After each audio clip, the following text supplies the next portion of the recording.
Қаздың оқиғасы. Қаз серуендеуге шықты. Оның үстінде қызыл қалпақ және аппақ пальто болды. Ол өзімен өте мақтана және еркін жүрді. Содан кейін ол жолда балапандарды кездестірді.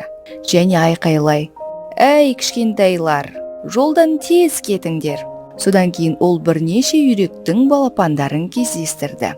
Және тағы да айқайлай: «Әй, кішкентайлар, жолдан алысырақ тұрыңдар!» Қаз өзімен қатты мақтана, кеудесін алға шығара, басын жоғары көтере және аспанға қарады.